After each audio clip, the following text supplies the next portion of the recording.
Ang kwentong ito ay hango sa totoong buhay. Karanasan ito ni Pedring. Taong 1964. Naval, Biliran.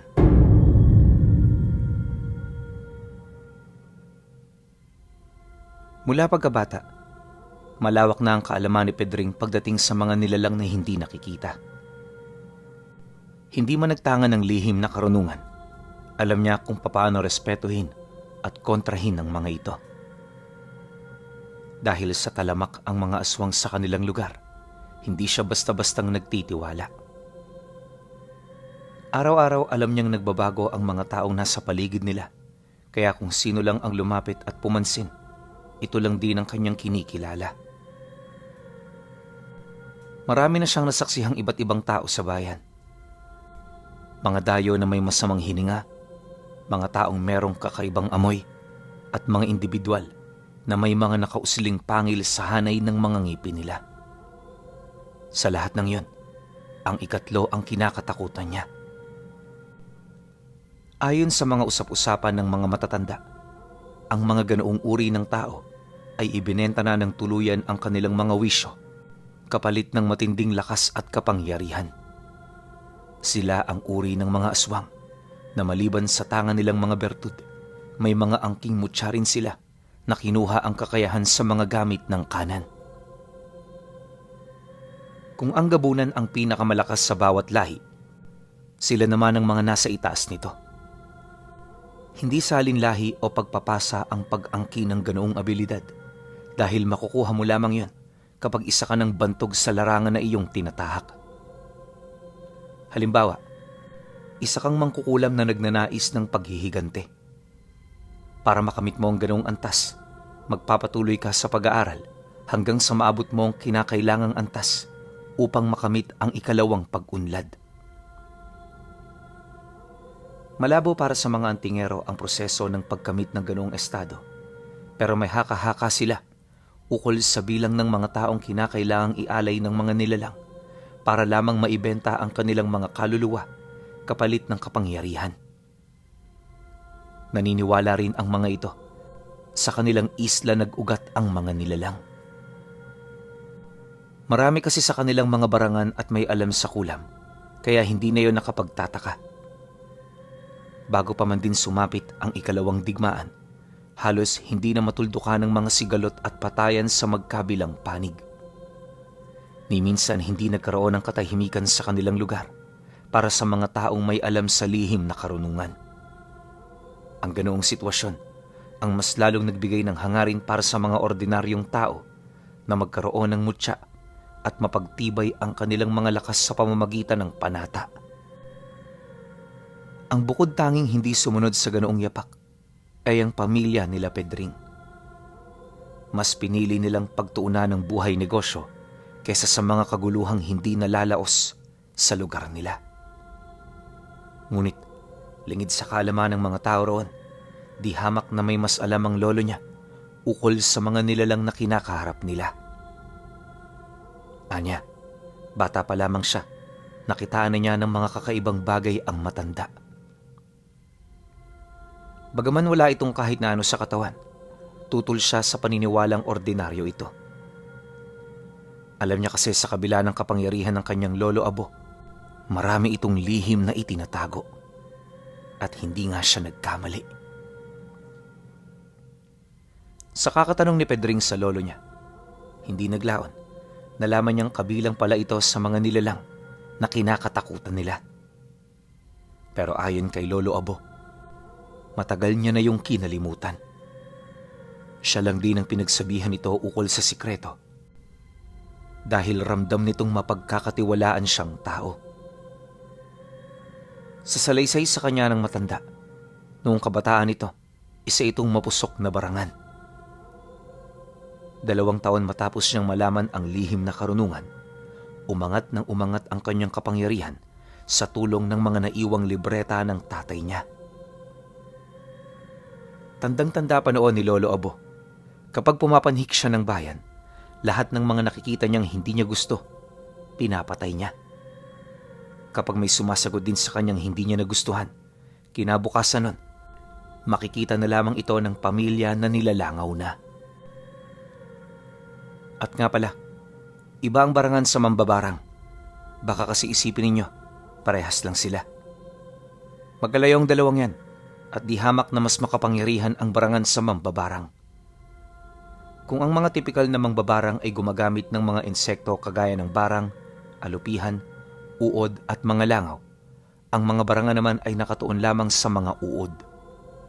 Iba't ibang uri ng uod na hindi na kailangan pang isabay sa hangin o dasal. Tapik o pagkausap lang sa biktima ng barangan, nataniman ka na nila. At para mabuhay ang mga uod na yon, kinakailangan lamang nitong magdasal ng 6 na oras sa loob ng isang gabi. Depende sa mga gagamiting dasal ang kahahantungan ng biktima.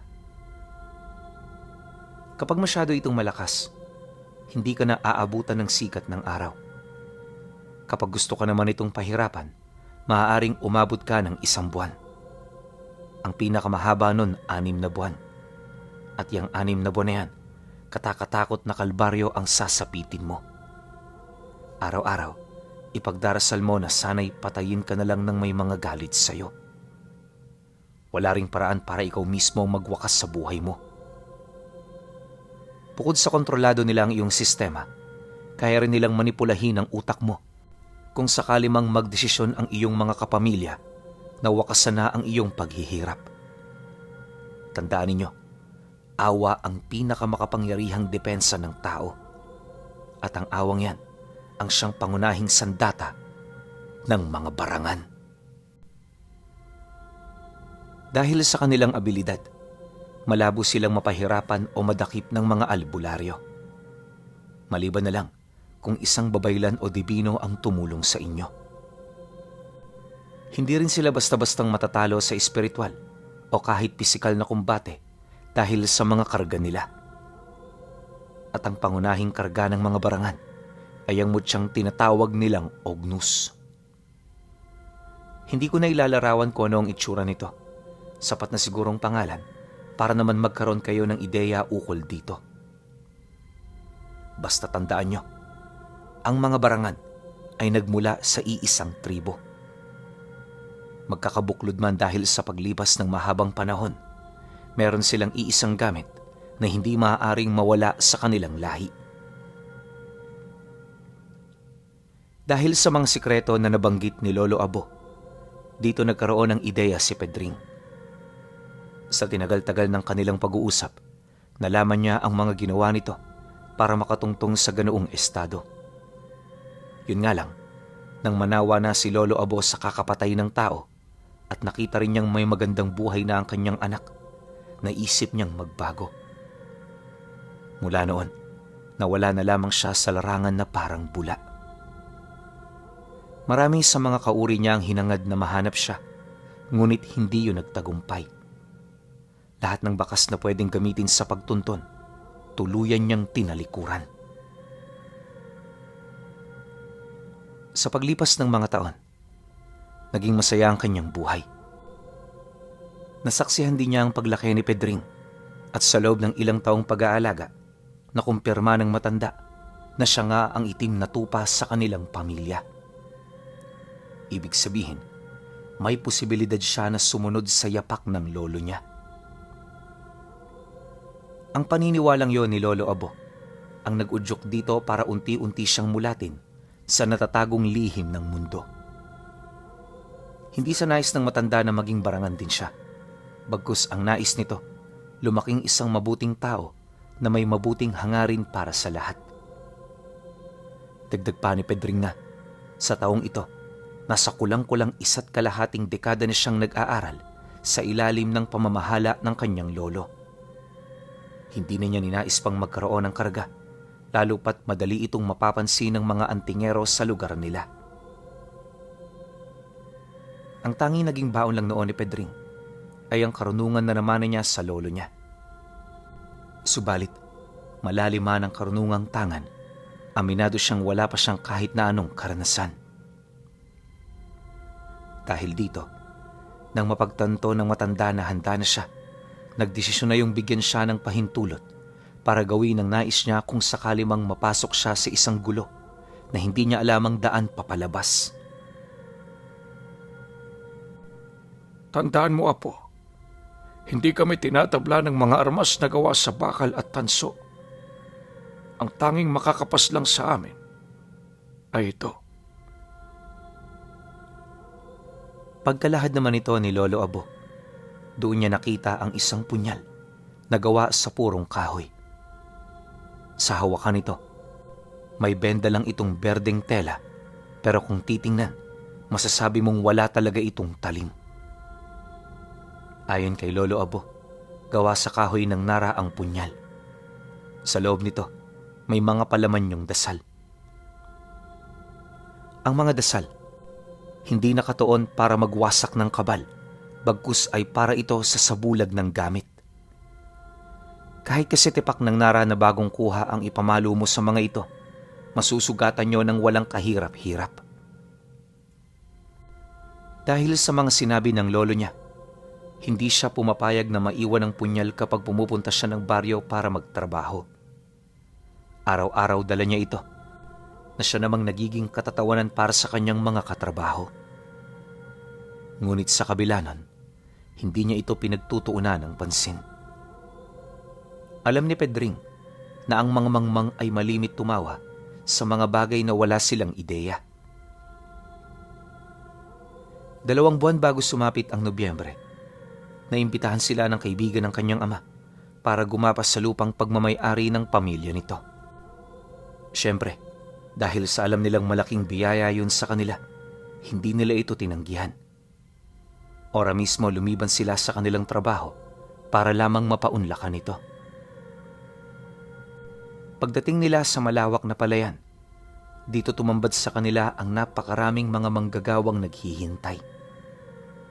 Malapad ang lupaing yon, kaya halos nangailangan ito ng nasa humigit 50 magsasaka.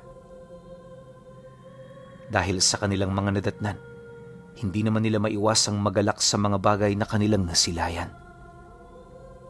Kokonti man ang kanilang bilang, mas mainam na ito. Ang mahalaga, meron silang mauuwing libreng bigas. Ilang minuto pa ang lumipas, nagsimula na ang gapasan. Di pa man gaanong sumisikat ang araw, makikita mo sa mga taong naroon ang kagustuhang makarami. Sila Pedring naman kalmado lang sa paggapas.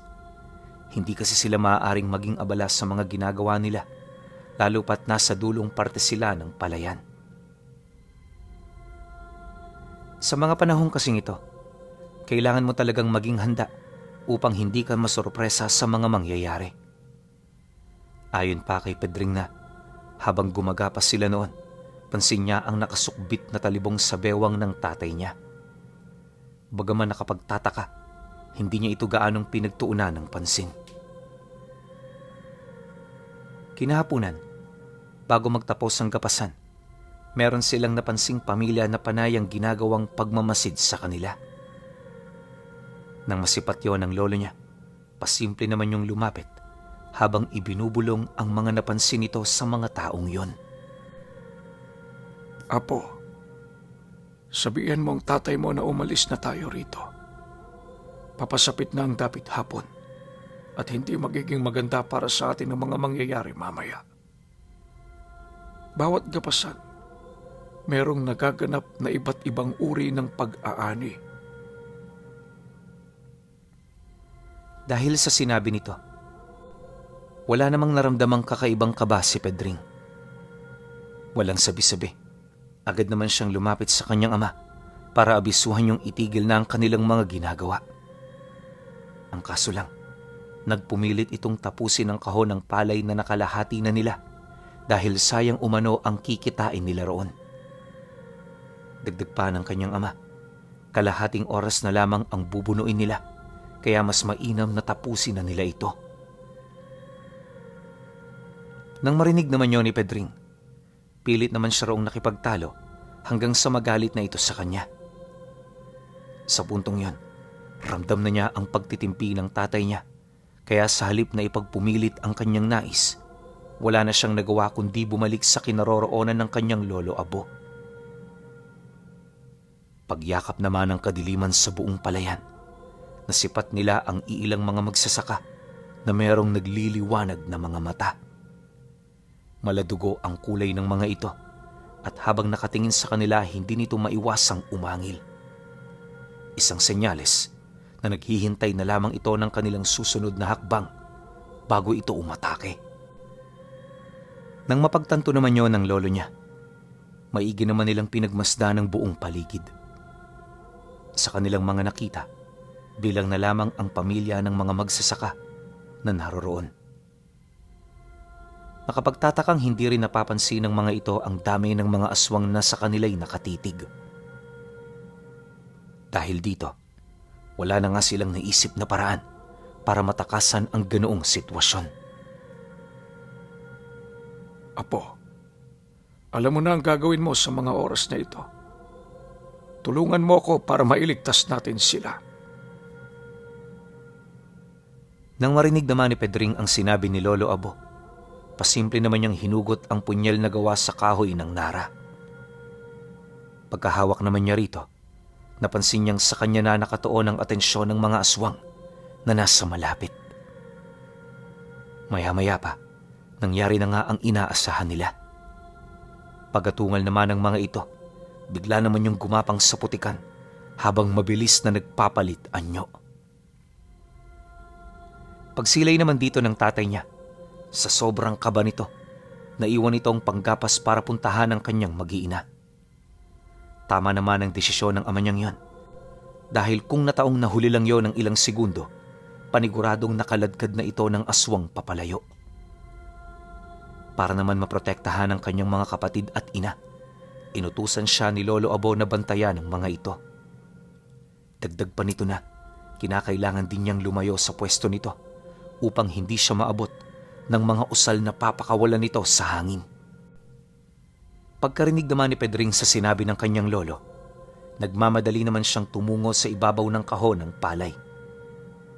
Doon kasi nagpapahinga ang kanyang ina't mga kapatid na siya namang napansin niyang pakay ng mga aswang sa paligid.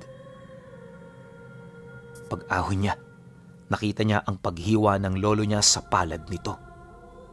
Rinig na rinig din niya ang mga usal na binibitawan ni Lolo Abo at sa pagtayo nito, nakita niya ang parang pag-alon ng putik mula sa kinatatayuan nito. Mabilis itong dumaan sa mga aswang, ngunit wala naman doong nangyari. Dahil doon, sa halip na maalerto ang mga nilalang, napatawan na lamang ang mga ito. Akala namin kung ano na ang ginawa mo, tanda. Nag-alala kami doon, ha? Pagkasambit naman ng isa sa mga aswang ng katagang yon, imbis na sumagot si Lolo Abo, patuloy lang ito sa pag-usal. Maya-maya pa, laking gulat na lamang ng aswang na tumawa sa kanya nang may maramdaman itong kakaiba sa katawan. Nagsimula ang senyales ng hindi yun makakilos hanggang sa nakita nito sa kanyang mga paa ang napakaraming uod na unti-unting nanunuot mula sa ilalim ng balat niya. Isang kamangmanga ng pagtawas sa mga bagay na hindi mo nalalaman. Naturingan kang aswang, ngunit hindi ka marunong kumilala ng iyong kaharap. Pagsambit naman ni Lolo Abo sa mga katagang yon, bigla naman nilamon ng uod ang buong katawan nito. Mabilis nila itong dinarag papailalim sa sakahan hanggang sa maglaho na lamang ito ng walang bakas. Nang masipat naman ito ng mga kasama nitong nilalang, dali-dali naman silang umalis sa kahon ng palay. Naisip nila, putik ang kapangyarihan ng matanda, kaya kung lalayo sila rito, hindi sila nito mapapatay. Maya-maya pa, nang magkaroon na sila ng sapat na distansya, dito na sila ni Pedring ng sarili niyang mga mata ang pag-usli ng malalapad nitong mga pakpak. Sa kasagsagan ng kaguluhan sa paligid, buhat sa mga taong tumatakbo, nawala sa isipan niya ang tumakas para iligtas ang buhay nilang mag-anak.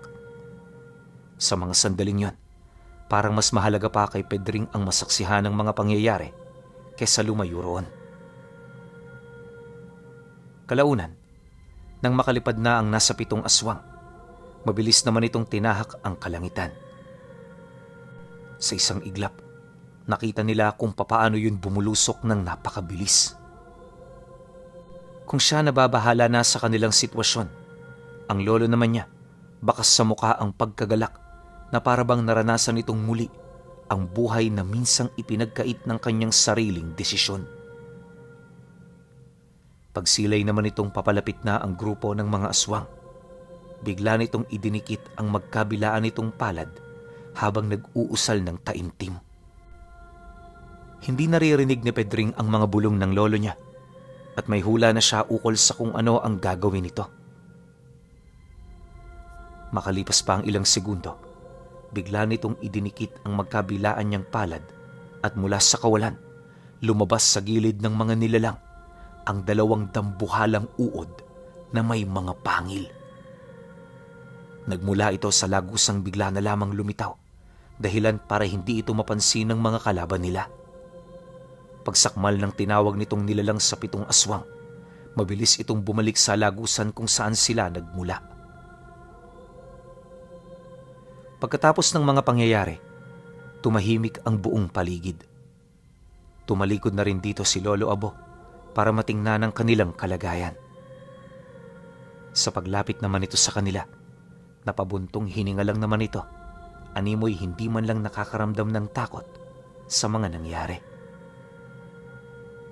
Ayon sa lolo niya, espiritual na nilalang ang kanyang tinawag, kaya tanging sila lamang ang nakakakita nito. Gayunpaman, nasisiguro nitong napukaw na niya ang atensyon ng mga kauri niyang matagal nang naghahanap sa kanya. Mariin din itong inilahad na magmula sa araw na yan, hindi na magiging maganda ang buhay nila. Pagkalahad naman ito ng mga kataga, diretso naman yung pumanhik patungo sa lugar kung saan nakatirik ang bahay ng may-ari ng lupa. Nang marating nila ang tahanan nito, nadatnan nila ang iilang mga magsasaka na nagtatago sa mga sako-sakong palay na nagapas nila. Bawat isa sa mga ito, bakas sa mukha ang matinding takot at pag-aalala dahil sa mga pangyayaring kanilang naranasan. Marami rin yung naging usap-usapan ukol sa mga katrabaho nilang hindi pa nakakarating. Nang marinig naman ni Lolo Abo ang mga ito, dali-dali naman siyang bumalik sa palayan. Kasama niya noon si Pedring. Nang sa gayoy meron siyang katuwang sa pagligtas ng mga taong nasa alanganing sitwasyon. Sa loob ng ilang oras nilang paglilibot, marami silang natulungan. Nasa humigit 6 na pamilya ang ligtas nilang naibalik sa bahay ng may-ari ng lupa. Subalit kahit na ganon, hindi nila maipagkakaila na may mangilan-ngilan sa miyembro ng mga ito ang hindi na nila nailigtas pa.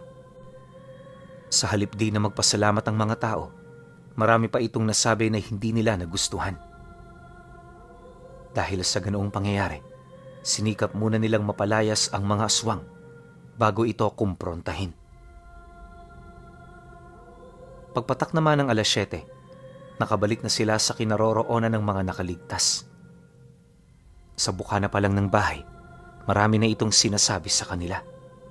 Kesyo, sila ang may pakana ng mga pangyayaring yon, yung lolo niya ang hinahabol ng mga ito, at pawang nadamay lamang sila sa pangyayari. Noong una nauunawaan pa ito ni Lolo Abo. Pero nang makita ng matanda na nasasaktan na siya nito, dito na yun umalma. Imbis magpasalamat, panghahamak pa ang igaganti ninyo. Magdahan-dahan kayo sa pananalita dahil ng kagaya ng ginawa ko sa mga aswang. Hinding-hindi ako sa inyo magpapakita ng awa. Mukha atang hindi nyo na nakikilala ang inyong kaharap. Nang marinig naman yun ng isang lalaking magsasakang umaamba ng suntok kay Pedring, agad naman itong ibinaling ang kanyang paningin sa kinaroroonan ni Lolo Abo. Matapang itong hinarap ng lalaki at nung magpang-abot na ang kanilang paningin, bigla naman itong sinunggaba ng matanda.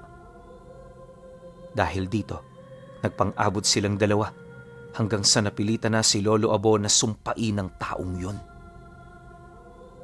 Pagkalat ng mga uod niya sa katawan nito, pinadaloy niya yon patungo sa mata ng lalaki na siya namang naging sanhi upang humingi ito ng tulong sa mga taong nagmamasid sa kanila. Ngunit, dala ng takot ng maraming magsasaka, walang naglakas loob na yon ay tulungan. Tahimik lang nila itong pinagmasdan hanggang sa lumabas sa mga mata nito ang mga uod na kasing laki ng tingting ng walis. Matapos nun, marami na rin ang lumabas sa ilong, bibig at tenga nito. Yun na rin ang naging daan para tuluyan itong bawian ng buhay. Sa maniwala kayo o hindi, nung mamatay ito, mabilis ang naging pag-agnas ng kanyang katawan.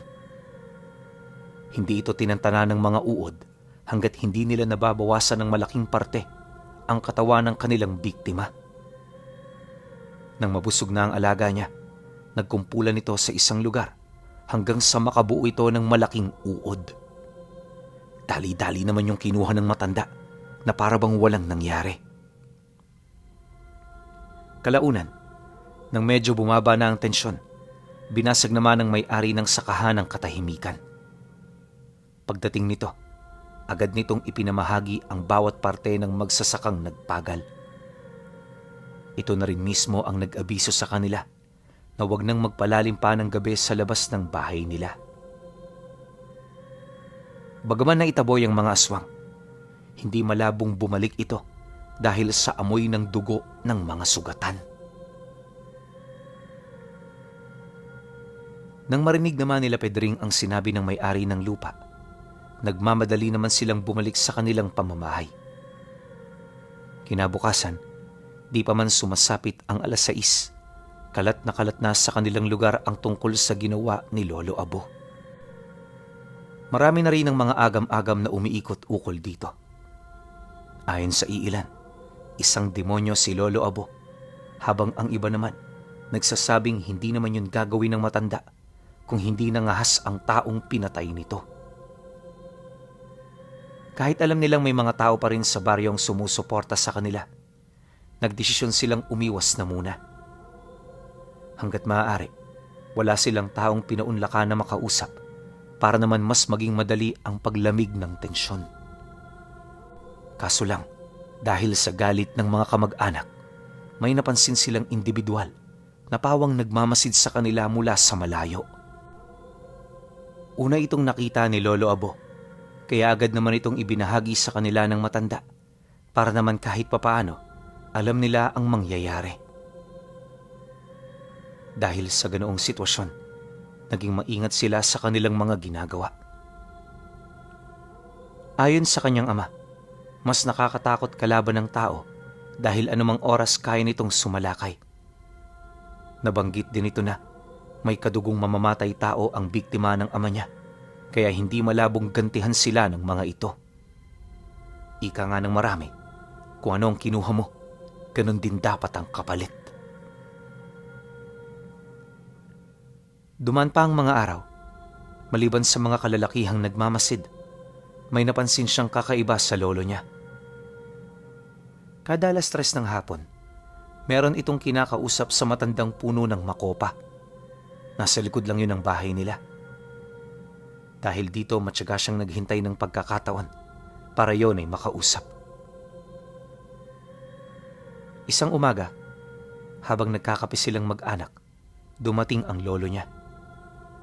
Akala nila, makikikape yon, kaya agad naman itong niyaya ng tatay niya. Kaso lang, sa halip na lumapit sa kanila si Lolo Abo, dire-diretso lang ito patungo sa sala kung saan naroroon ang altar ng mga santo. Nang mapansin naman yun ni Pedring, dali-dali naman siya roong lumapit para yon ay kausapin. Lo, ilang araw ko na ho kayong hindi makausap. Huwag na kayong magtago, Lo. Dahil alam ko na kapag ginagawa nyo to, meron kayong pinaghahandaan. Sabihin nyo naman ho sa akin. Baka meron akong maitulong. Wala kang maitutulong, Apo. Salamat sa pag-aalala.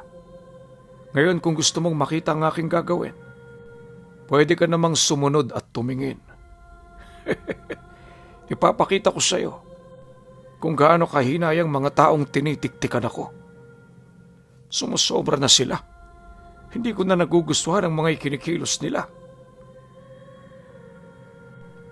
Nang marinig naman ni Pedring ang sinabi nito, ora mismo sumunod siya sa matanda. Pagbaling naman ng paningin nito sa altar, kinuha nito ang rebultong kawangis ni Kristo, sabay tago nito sa kanyang damit.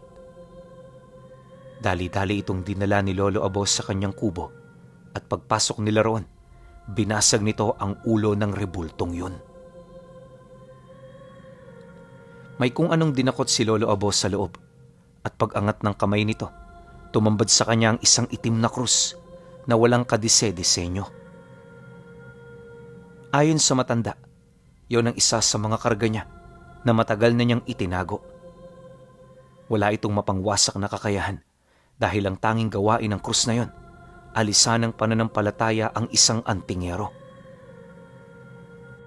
Hindi niya rin ito kailangang dalhin, lalo pat sapat na rito ang dasalan at iwan sa altar kung saan niya inilalagay ang lahat ng karga niya. Nabanggit din ng matanda na ang mga ginagawa niya sa puno ng makopa ay pawang pagtatawag at pagpapakilala sa lahat ng mga kauri niya sa isla. Ginawa niya yon upang may malapitan siya sa oras na pinagtulungan na siya ng maraming antingero. Kung iisipin, kayang-kaya naman niya ang mga ito. Kaso lang, ayaw niyang saluhin ng lahat ng kasalanan. Gusto niya may kahati siya para kung sakali mang mamatay siya, marami siyang makakasama sa impyerno.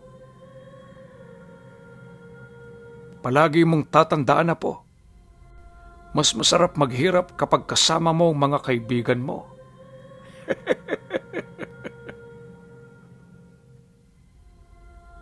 Dagdag pa ng matanda na, inaasahan niya ring hindi lang mga taong makakalaban niya, bagkus meron ding posibilidad na makisali ang mga antingero at aswang na nabulabog nila. Inaasahan din ni Lolo Abo, malaki ang laban ng mangyayari dahil sangkot dito ang 4 na uri ng mga tao. Matapos naman niyang marinig ang lahat, hindi na rin siya nag-alangan pang tumulong. Wala mang karanasan pagdating sa aktwal na kumbate, alam niyang malaki ang magiging pakinabang niya sa sandaling pumutok na nga ang kaguluhang hinihintay nila. 2 linggo pa ang lumipas, dumating ang 2 sa mga kauri ni Lolo Abo. Nakilala niya ito sa pangalang Gideon at Aming. Kagaya ng lolo niya, ang 2 nilalang na yan, simple lang din kung titingnan. Halos wala kang makikitang espesyal sa mga ito, maliban na lamang sa pagtatangan nito ng kaparehas na presensya na tinatangan ni Lolo Abo. Wala ka ring makikitang karga sa kanilang katawan dahil ayon sa mga taong yon, hindi na nila ito kailangan. Pagpasok naman nila sa loob ng bahay, inabisuhan siya ng lolo niya na ibalik ang punyal na gawa sa kahoy ng naras sa loob ng baul. Suklat kasi ito sa mata ng kanyang mga kasama, kaya hindi magiging maganda na palagi niya itong dala. Pagsang-ayon naman niya sa sinabi nito, dali-dali niya itong sinunod para makabalik kaagad sa kinaroroonan ng 3. Kalaunan, nang marating na niya ang lugar kung saan niyo nag-uusap, bahagya naman niyong tumahimik. Hinintay muna siya nitong makaupo sa tabi ng lolo niya bago nito ipinagpatuloy ang kanilang paksa. Nang akmang sisimulan na ni Gideon ang kanilang pinag-uusapan, bigla namang sumingit dito si Aming. Nagpasalamat yun sa kanya dahil itinago niya ang sandatang kayang pumatay sa kanila. Nagtanong din ito ukol sa mga taong napagsabihan niya ng detalye at nang malaman nitong wala, hindi naman ito maiwasang mapabuntong hininga dala ng pagkapanatag. Makalipas pa ang ilang minuto, napansin naman niya ang pasimpleng pagsilay nito kay Lolo Abo na parabang meron itong mga mahalagang itatanong. Nga pala, Abo, bakit mo naman ibinigay ang punyal sa iyong apo? May bala ka bang patayin kami, ha? Ikaw talaga oh. Kung ano-ano yung pumapasok sa kokote mo. Sabihin na nating matagal ka nang tumalikod. Ang tanong, natakasan mo ba ang sumpa? Sabi ko naman sa'yo noon pa, walang nakakawala sa pagtatanga ng ganitong dugo. Kahit anong pagtalikod mo, ibabalik at ibabalik ka. Sa estado rin ng buhay mo, aba, mukhang handa ka na.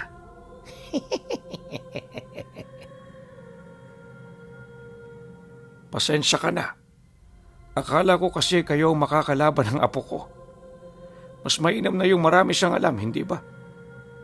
Aminado naman akong nagkamali ako. Pero huwag kang mag-alala. Mapagkakatiwalaan natin siya. Matapos naman nila itong mapag-usapan, direkta naman nilang tinalakay ang tungkol sa problema. Maraming naging haka-haka ang dalawa, pero isa lang ang nasiguro nila. Iba't ibang uri at lahi ang maaapektuhan sa mangyayaring kaguluhan.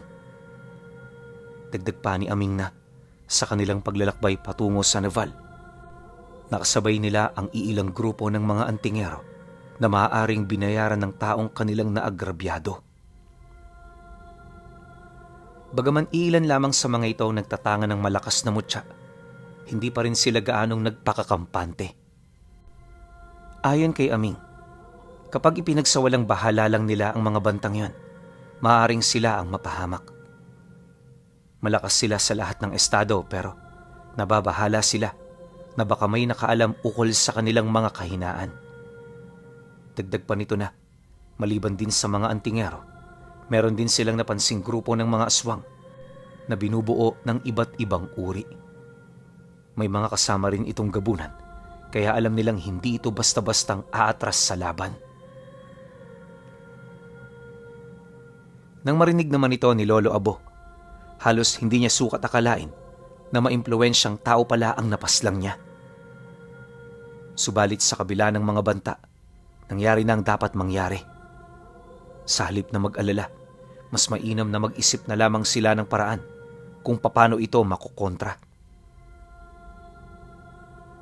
Makalipas pa ang ilang minuto ng kanilang pag-uusap, nagdesisyon na silang lumabas para kausapin ang mga magulang ni Pedring. Nais kasi noon ng lolo niya na dapat alam din ng mga anak niya ang mga nangyayari upang hindi ito masurpresa. Pagkarinig naman ni Gidyan at ni Aming sa nais nito, di naman yun tumutol. Kahit papaano kampante silang hindi yun kukontra sa mga plano nila dahil ama ng tatay niya ang hihingi ng pabor. Kagaya ng inaasahan, walang nagawa ang kanilang padre de pamilya kundi ang sumang-ayon. Nag-aalala man ito sa kanyang mga nalaman, pinili nitong ipagkatiwala sa kanila ang lahat. Matapos nun, dito pa lang nila inumpisahan ang pagramdam sa kanilang mga kalaban. Habang tumatagal, napapansin nilang papalapit na ang mga ito, kaya hindi na rin sila nagdalawang isip na paghandaan ang pagdating ng kanilang mga bisita. Sa pagsapit naman ng gabi noong mismong araw, tahimik ang buong paligid. Kagaya pa rin ito ng mga normal na gabi, kaya wala silang inisip noong kakaibang mangyayari. Ang kaso lang, pagpatak ng 7:00, napansin ni Lolo Abo ang mga kakaibang insekto na nakadapo sa dingding ng bahay niya na gawa sa kawayan. Anya, para itong mga tipaklong na may kulay lilang balat. Siyempre, nakakapagtaka talaga yon dahil ang karaniwang kulay ng tipaklong, berde na may halong itim. Pagsilay naman dito ni Gidyan, agad naman itong nakumpirma. Palipad ng mga mambabarang ang mga insektong nakita nila. Nagsisilbi rin itong marka ng mga aswang, kaya nasisiguro nilang malapit na ito sa lugar nila. Matapos naman nila itong malaman, agad naman silang lumabas. Hindi na sila nagtagal pa sa loob ng kubo dahil baka akalain ng mga ito, nagtatago sila. Tumungtong ang 10:00 ng gabi. Ilang metro ang layo sa kubo ni Lolo Abo. Nakita nila ang grupo ng mga aswang, bruha at mambabarang. Walang sabi-sabi. Agad naman silang naglakad papalapit para kumprontahin ang mga nilalang.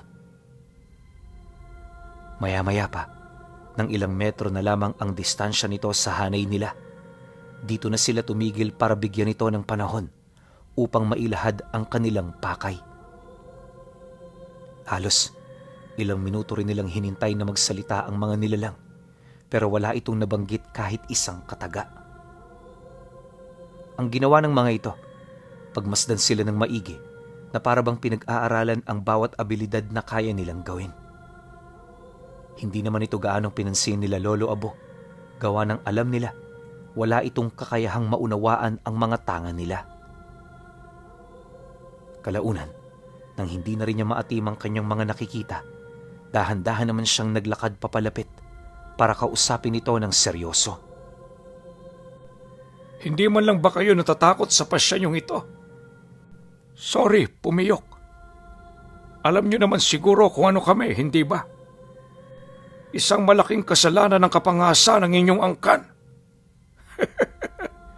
Nakakaawa ang mga nahikayat ninyo. Matapos naman itong makapagsalita, unti-unti na yung nagsambit ng mga buhay na salita bago tuluyang sinugatan ang dalawa niyang palad. Nang masipat naman ito ni Pedring, labis naman niya itong ikinagulat sa kadahilan ng alam na niya kung ano ang ibig sabihin nito. Ang hindi niya lang mawari noong mga oras na yan, bakit dalawang palad na ang hiniwa ni Lolo Abo? Kung isang palad nga lang, sobrang lakas na ng abilidad na kanyang naipamalas. Paano pa kaya ang dalawa? Nang masipat naman ang matandang gabunan ng ginawa ng lolo niya, dito na nito hindi napigilang sumagot sa kanila. Isang maharlikang dugong napaslang ninyo sa amin. Nare-respeto namin ang inyong kapamahalaan, pero hindi namin papayagan na yurakan nyo ng ganun-ganun lang ang aming angkan. Hindi kami pumunta para makipagdigma. Naparito kami para sa mga ginoong pag-uusap. Paghingi nyo lang ng dispensa ang aming kailangan. Sana'y huwag nyo kaming pagdamutan. Nang marinig naman ng tatlo ang sinabi nito, sa halip na sumunod, pinagtawanan lamang nila ang mga nilalang. Paulit-ulit din silang dumura sa lupa, pagpapakita ng pangiinsulto sa mga ito. Ayon pa kay Gideon, hindi nila kailangang gumawa ng mga ganoong bagay. Para sa kanila, mga alipin lamang ang mga nasa ilalim ng kanilang kapangyarihan.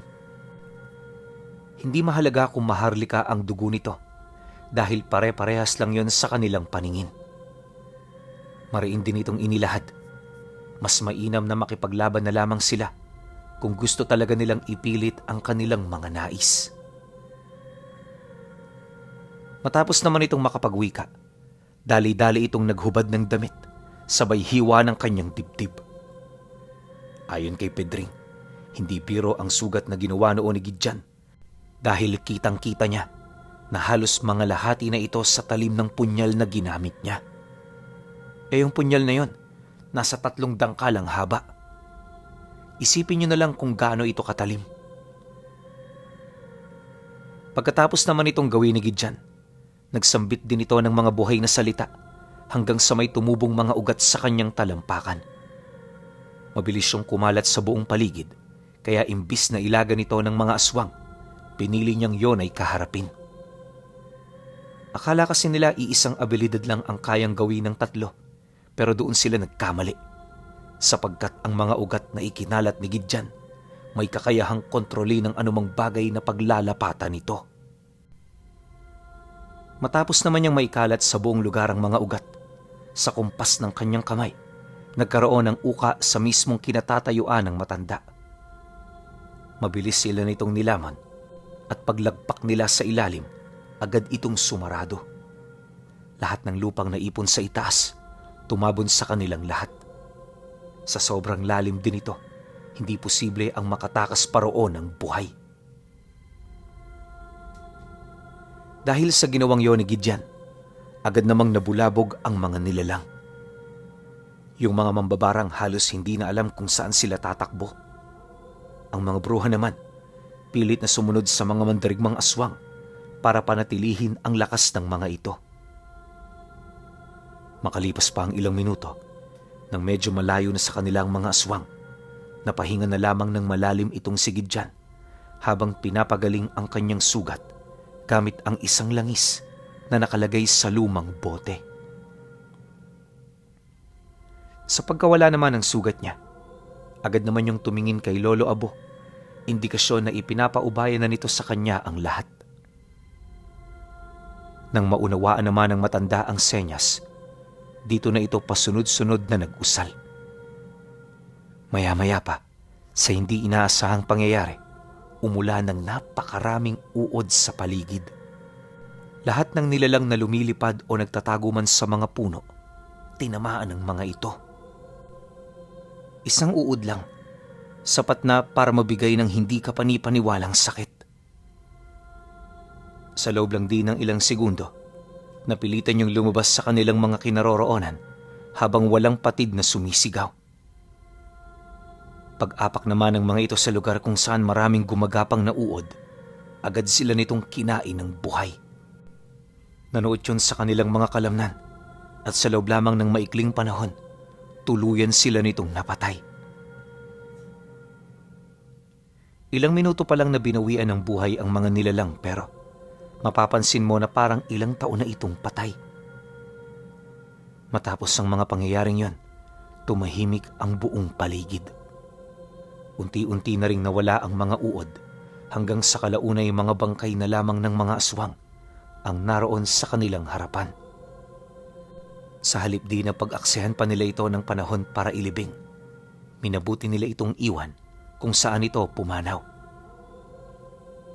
Ayon kay Lolo Abo, hindi sasapit ang susunod na araw na hindi ito matatagpuan ng mga nilalang na kumakain ng labi kagaya ng mga balbal. Dagdag pa nito na wala na rin siyang dapat na ipag-alala dahil yun na ang huli sa hanay ng mga aswang na maglalakas loob na kumalaban sa kanila.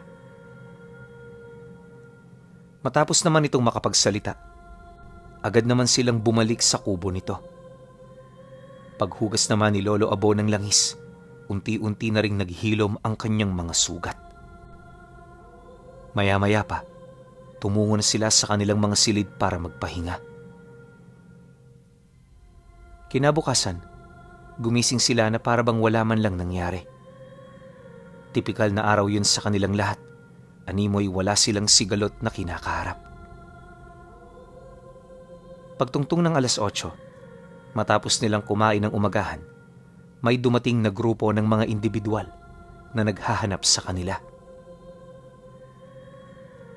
Ang napagtanungan nito ang kanyang ama, kaya nung nalaman nila ito, dali-dali naman silang lumabas upang yon ay kaharapin.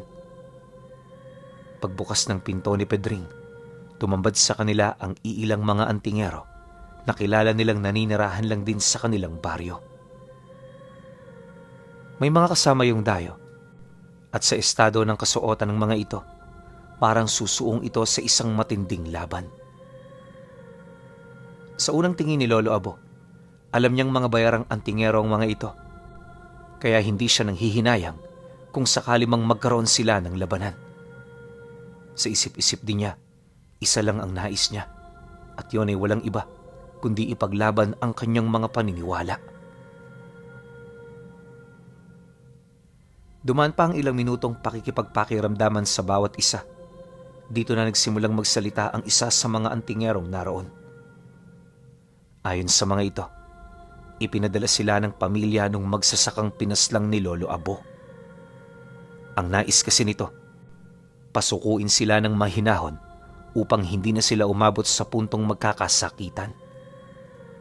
Dagdag pa ng pamilya ng lalaki, wala naman silang ibang gagawin sa matanda maliban sa pagtanong dito ukol sa kanyang mga dahilan. Nais din nilang isuko nito ang lahat ng kanyang mga karga, pagpapakita ng pagsisisi at pagbabagong buhay. Ilang ang nais ng nag-utos sa amin. Batid kung hindi kayo mga pangkaraniwang tao. Kaya para maiwasan ang anumang gulo, sana sumunod na lang kayo. Ipagpapasalamat namin ang inyong pagsama ng matiwasay, Tandang Abo. Nang marinig naman ni Lolo Abo ang sinabi nito, napangisi lang naman siya habang umiiling. Pasensya na, pero hindi ko yan mapapaunlakan. Hindi akong tipo ng taong basta-basta na lang nagtitiwala, lalo na sa aking mga kalaban. Kung gusto ninyo, dalhin niyo ako pagkatapos niyo kaming matalo. Ano, pabor sa inyo ang panahon. Subukan natin. Tingnan natin kung may palag kami sa grupo ng mga mersenaryo na sa kanan kuno ang gamit. Pero, mga nagpapabayad. Pagkarinig naman ng antingero sa sinabi ni Lolo Abo, bigla naman yung napamura. Walang sabi-sabi. Agad naman itong hinugot ang sundang na nakasukbit sa bewang niya, sabay unday sa balikat ng matanda. Nang masipat naman yun ni Lolo Abo, hindi siya nasindak. Imbis din na umilag, matapang niya itong sinalag gamit ang kanyang balikat. Sa paglapat naman ng talim nito sa kanyang balat, saksi ang mga antingerong naroon kung papaano ito tumalbog. Noong una, inakala nilang gumagamit ng mutya ng kanan si Lolo Abo, pero nang ipakita nito ang kanyang presensya, dito nalaman ng mga antingero na hindi yun totoo. Sa isang iglap, nakaramdam sila ng kalituhan. Alam nilang demonyo ang kanilang kalaban, pero hindi nila maisip kung papaano nito nakakayang salagin ang abilidad ng kanilang mga gamit. Sa ilang beses na pagtaga sa kanya ng antingero, walang kahit ni isa ditong umubra. Maya-maya pa, nang medyo mapagod na ito, bahagya yung tumigil sabay silay sa kanya na may halong takot at pagkasindak. Si Lolo Abo naman nakangisi lang habang hinihintay yung umatake. Kalaunan, dito na ito nagsimulang umihip ng dasal sa hawak niyang sundang. Lahat ng pambasag inilagay na nito sa kargang yan, pero ganun pa rin ang nangyari. Habang pilit lang itong inaatake ng antingero, mas lalo lang yun nagbibigay ng palaisipan para sa kanyang mga kasamang naghihintay. Nang mapagtanto naman ng matanda na medyo napapahiya na siya, matapang nitong sinunggaban si Lolo Abo.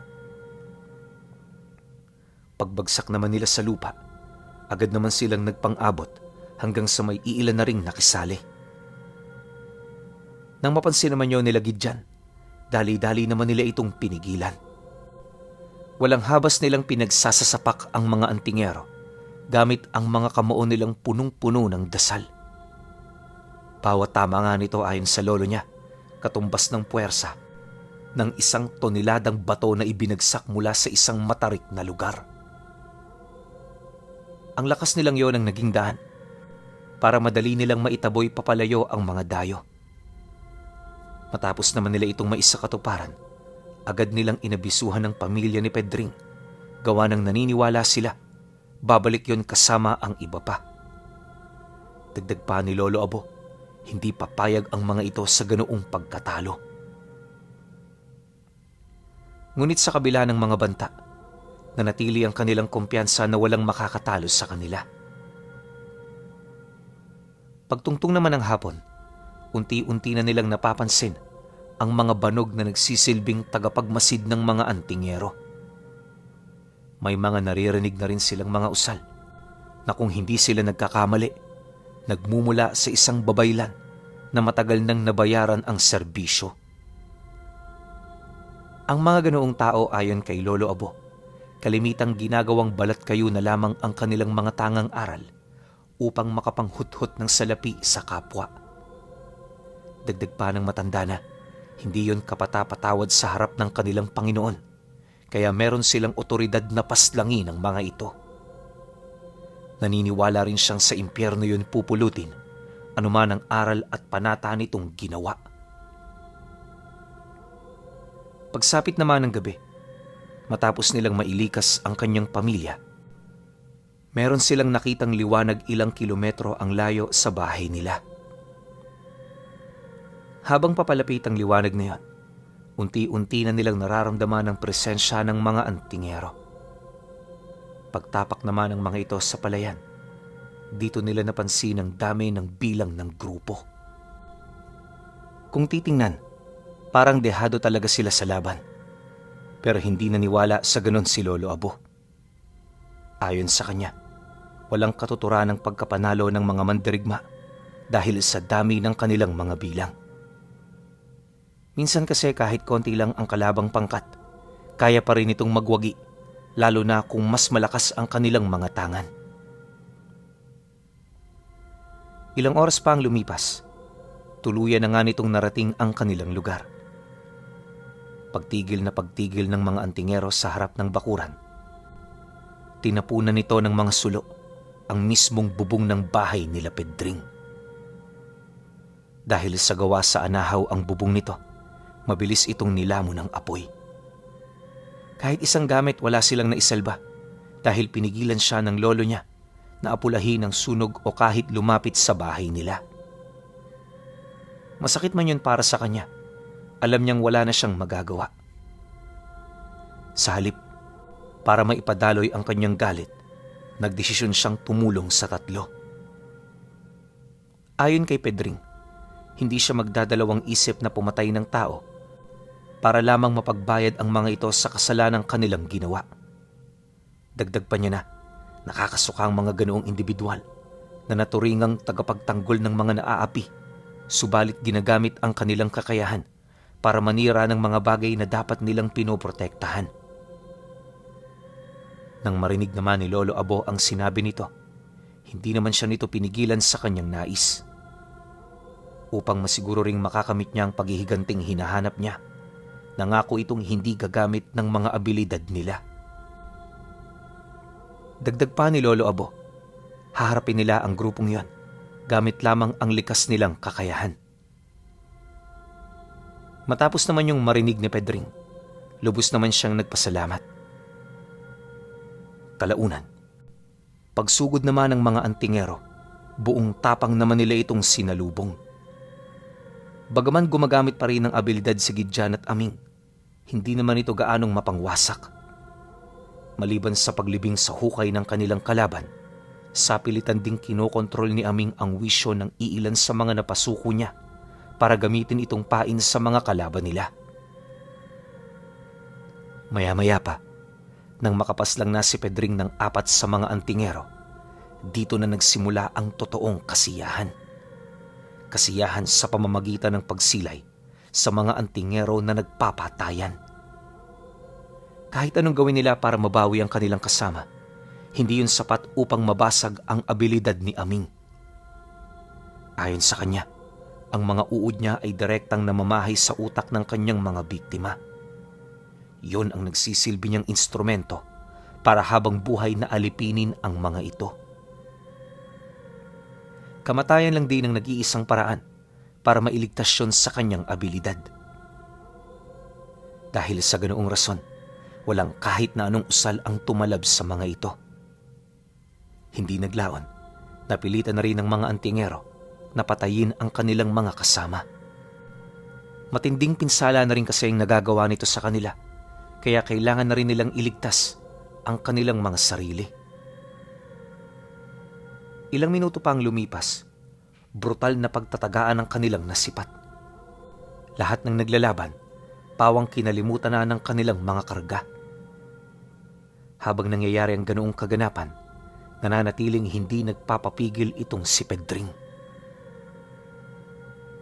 Sa abot ng kanyang makakaya, sinusunggaban niya ang mga antingerong nakita niyang sumunog ng bahay nila. Sa kakahabol niya sa mga ito, hindi niya namalayan na kaharap na pala niya ang babaylang namumuno sa grupo. Dala ng kawalan niya ng ideya, napilitan siyang sugurin ang taong yon.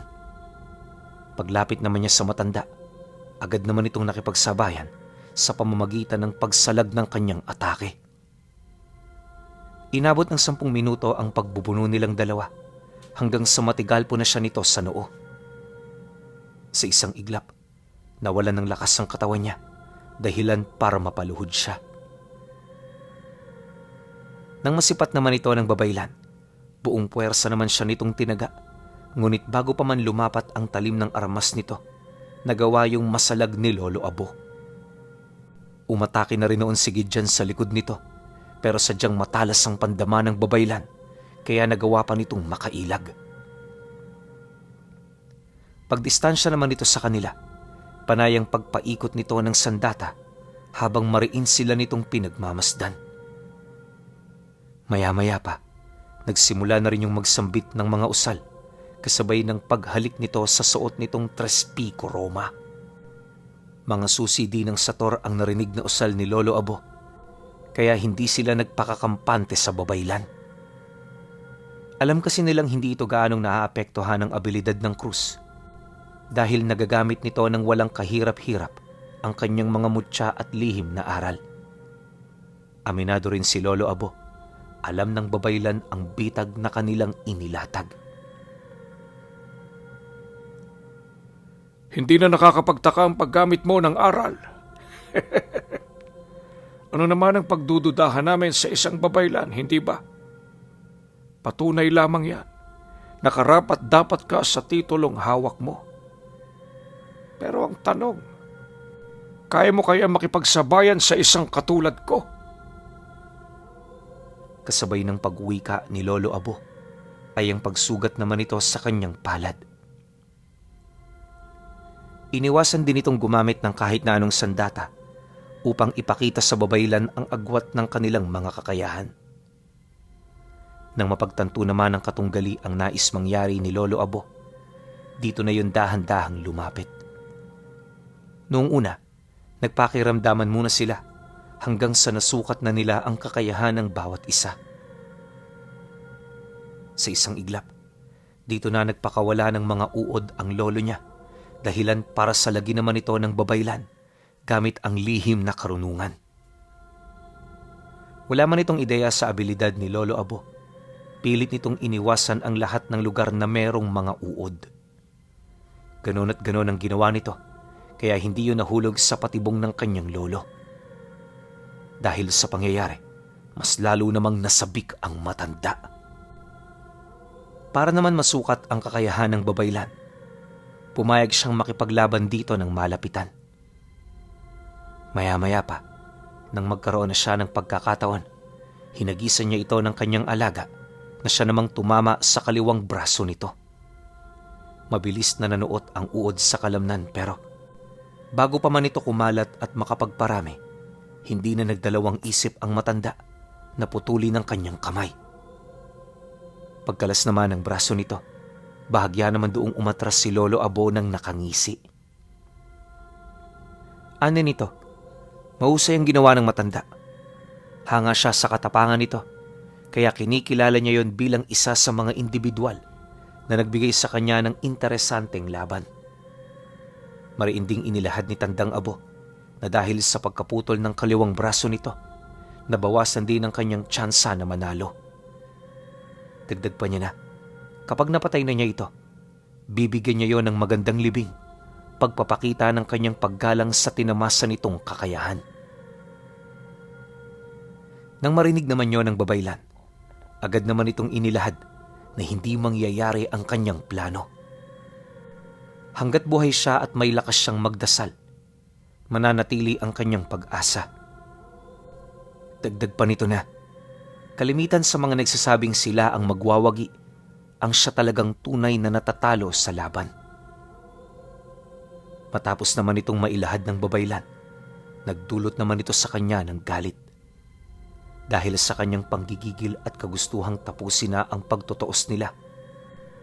Walang patid niya itong sinunggaban habang patuloy na pinapaulanan ng kanyang atake. Pagsilay naman dito ng babaylan, kinamit niya ang natitira niyang lakas upang ilagan ang lahat ng iyon. Hanggat maaari, nagre-reserba ito ng lakas bilang paghahanda sa huli nitong atake. Maigi rin yung naghahanap ng oras at pagkakataon para maisagawa ito. Sa pagpapatuloy naman ng pagbubuno ng dalawa, unti-unti namang napansin ni Pedring ang lihim na balak ng babaylan. Maging sila aming manoon, hindi maipagkakaila ang panganib na dulot na pinaplano nito.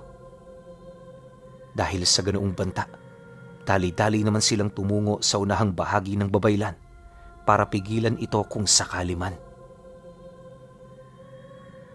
Ilang minuto pa ang lumipas nang magkaroon na ito ng pagkakataon. May hinugot itong kahoy sa bulsa nito na naglalabas ng isang nakakabulag na liwanag. Ultimo sila Aming noon, naapektuhan ito. Kaya agad naman silang gumamit ng abilidad para mapigilan ang babaylan. Bago pa man ito maitarak ang kahoy, tumarak na sa katawan nito ang matatalas na ugat ng puno na mula sa abilidad ni Gideon. Ang ataking yon ang nagpahina sa matanda hanggang sa unti-unti na itong napaluhod sa harapan ni Lolo Abo. Hindi naglaon. Nagawa na rin itong mabitawan ang kanyang armas, hudyat ng kanyang pagkatalo. Nang masipat naman yon ng mga natirang antingero, napilitan na rin itong iligtas ang kanilang mga sarili. Kanya-kanya na itong takbo papalayo na siya namang hindi na nila pinagsayangan ng oras. Maya-maya pa, tanging mga antingerong sugatan na lamang ang nakita nila. Nang mapansin naman ito ni Gideon, agad naman niya itong inilibing sa lupa. Matapos nun, agad nilang nilapitan si Lolo Abo na tuluyang nakatingin sa sitwasyon ng babaylan. Kahit hindi yun nagsasalita, baka sa mukha nito ang takot buhat sa muntikan nitong pagkamatay. Sa mga huling hiningari ng katunggali niya, nakita nito kung papaano yun ngumisi habang inilalahad ang mga huling kataga bago ito pumanaw.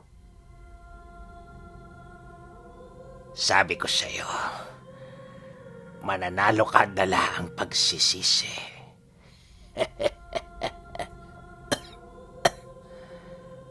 Habang buhay kang hindi patatahimikin yan.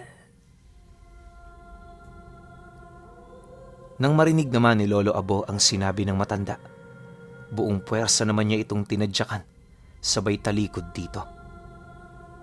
Nang masipat naman yun ni Gideon, agad naman niyang inilibing ang matanda upang maitago na ng tuluyan ang bakas ng mga nangyari. Sa pagbalik ng katahimikan sa lugar, tumungo sila sa tabi ng kubo para magpahinga. Bawat isa sa kanila hindi makapagsalita dahil sa mga pinagdaanan nila.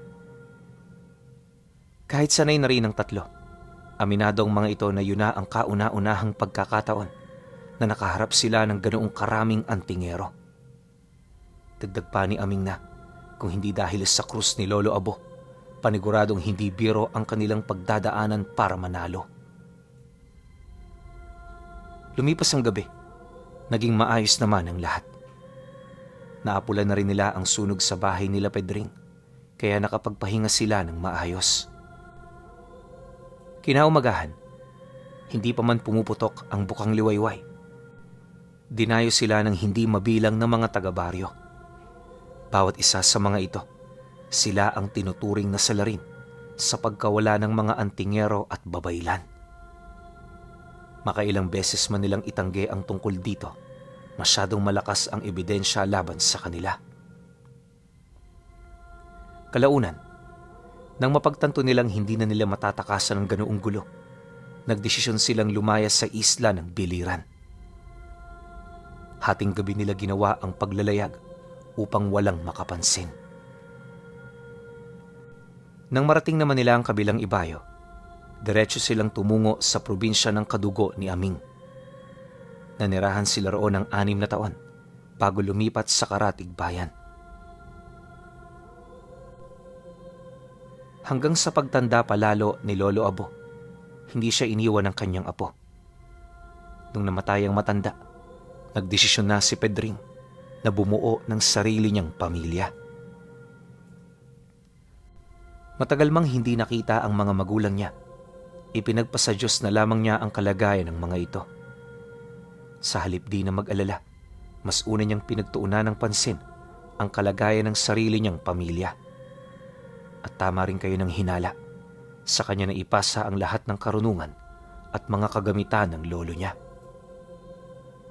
Sa hinaba-haba kasi ng kanilang pagsasama, nadiskubre ng matanda kung papaano ipasa sa isang ordinaryong tao ang ganoong abilidad na hindi dumadaan sa pagiging isang bantog na nilalang na nasa panig ng kaliwa. Bagaman alam ni Pedring na masama ang aral na yon, tinanggap niya pa rin ito para may proteksyon ng kanilang pamilya. Sa loob ng ilang dekada ng buhay niya, bilang pa lamang sa kanyang mga daliri ang mga taong napatay niya. Dagdag pa ni Pedring na, sa katagalan na hawak niya ang gamit at libreta ng kanyang lolo, naunawaan niya kung ano ang pinaka-importante at kung gaano kahalaga ang tinangan niyang makapangyarihang krus ni Lolo Abo.